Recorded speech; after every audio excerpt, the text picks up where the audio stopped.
विशेष शिक्षकांची समायोजन प्रक्रिया चौकशी करून समायोजन करा, पंकज साळुंखे। महाराष्ट्र शासनानं माननीय सर्वोच्च न्यायालयाच्या निर्देशानुसार व शासन निर्णयान्वये समग्र शिक्षा अंतर्गत कार्यरत विशेष शिक्षकांच्या समायोजनाची प्रक्रिया जाहीर केलेली असून संबंधित आदेश जारी होऊन ही प्रत्यक्ष अंमलबजावणी दप्तर दिरंगाईमुळे रखडली आहे। त्या अनुषंगाने समावेशित शिक्षण अंतर्गत विशेष शिक्षकांचे समायोजन प्रक्रिया ही चौकशी करूनच समायोजन करावं अशी भूमिका रिपब्लिकन पार्टी ऑफ इंडिया आघाडीचे मराठा गटाचे पंकज साळुंखे यांनी केली आहे। कालपासून बसलेल्या 86 पात्र विशेष शिक्षक यांची जिल्हा परिषद कार्यकारी अधिकारी यांनी सखोल चौकशी करून समायोजन करावे, तसेच या प्रक्रियेत जिल्ह्याचे पालकमंत्री जयकुमार रावल यांनी हस्तक्षेप करू नये, अन्यथा सर्व प्रकरण बाहेर काढेल असा इशारा पंकज साळुंखे यांनी दिला आहे। मी खऱ्या विशेष शिक्षकांच्या विरोधात अजिबात नाही, समायोजन झालं पाहिजे हे माझी सुद्धा इच्छा होती आणि या प्रकरणात काम करणारा एक खरा व्यक्तिमत्व होतं म्हणजे कोंडिबा कंदे, त्याची सुद्धा इच्छा होती। त्याला प्रेमाने मी हनुमान म्हणायचो। तो आज या जगात नाहीये, तो सुद्धा बिचारा मेला हा लढा देत असताना। तर खऱ्या शिक्षकांना न्याय हा मिळाला पाहिजे याच्यात मी सुद्धा आहे। खोटेचे लोक आहेत, संदीप निकम सारखे, पंकज चौधरी सारखे, सुरेंद्र सूर्यवंशी सारखे, यांच्या चौकशा अरे मी सांगतो माझ्याकडे पुरावे त्यांचे माझ्याकडे आहेत सगळे। त्याच्यामुळे खऱ्या लोकांना न्याय द्या, खोट्या लोकांच्या विरोधात मी आहे, मी राहील। आणि जर याच्यात कोणी जर जास्त मागे पुढे जर करून गलेलट्टपणा करण्याचा प्रयत्न केला तर याद राखा पंकज साळुंखेची गाठ आहे। 1 ते 1.5 मिनिटात करा बोला। तुमच्या आईंना आज जाऊन 14 दिवस झालेले आहेत। म्हणतात की 1 दिवस बाहेर काढावं लागतं, आग्या जो असतो तो।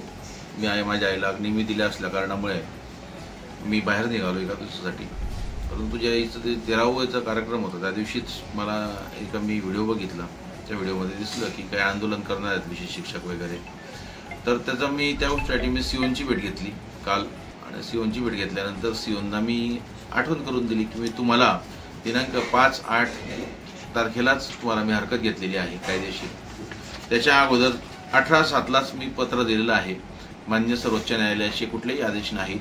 माझ्याकडे 11,779 पानांचा बंच आहे साक्षांकित। त्याच्यामुळं तुम्ही कुठल्याही समायोजनाच्या प्रक्रियेत याचा भाग हस्तक्षेप करू नका, कायदेशीर मार्गाने जा। जर तुम्ही याच्यामध्ये चुकीच्या पद्धतीने यांचं समायोजन जर केलंच तर मला कोर्ट ऑफ कंटेम्प्ट करावं लागेल। त्याच पद्धतीने माननीय मुख्य कार्यकारी अधिकारी यांच्यावरती जिल्ह्याचे पालकमंत्री जे आहेत जयकुमार रावल हे दबाव टाकत आहेत। या पालकमंत्री महोदयांना मी मागच्या वेळेसच त्यांना सुद्धा मी वॉर्निंग दिली होती की भाऊ तुम्ही या प्रकरणात हस्तक्षेप करू नका।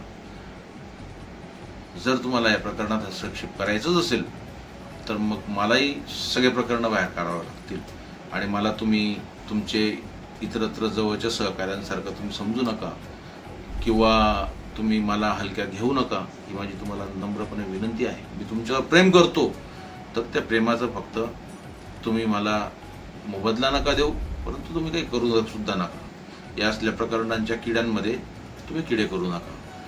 एकनाथ शिंदेजी जे आहेत त्यांना सुद्धा माझी आग्रहाची विनंती आहे, तुम्ही उपमुख्यमंत्री आहात, खूप मोठे उपमुख्यमंत्री आहात तुम्ही, तर तुम्ही सुद्धा तुमच्या प्रशासनावर बनावट पद्धतीने त्या सर्वोच्च न्यायालयाचा जो खरा निकाल आहे तो निकाल तुम्ही सांगा। प्रशासनाला त्या निर्णय घ्यायला भाग पडा। कायद्याच्या बाहेर राहून तुम्ही जर काम कराल तर मग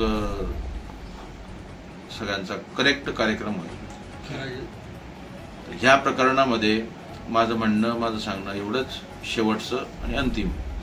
आज रोजी मला असं समजलं हे लोक कालच बसायला पाहिजे होते, कालचं त्यांनी सांगितलं होतं, परंतु आज जे लोक बसलेले आहेत 86 लोक, जे हे सगळे 86 लोकांची पहिले चौकशी करा। याच्यातला एकही जर खरा आढळला, याच्यातला तो संदीप निकम आहे ज्याने आज तिथं बाईट दिलेली आहे, मला समजलं माझ्या सोर्सेसच्या माध्यमातून। अरे सर्वात पहिले संदीप निकमची चौकशी करा।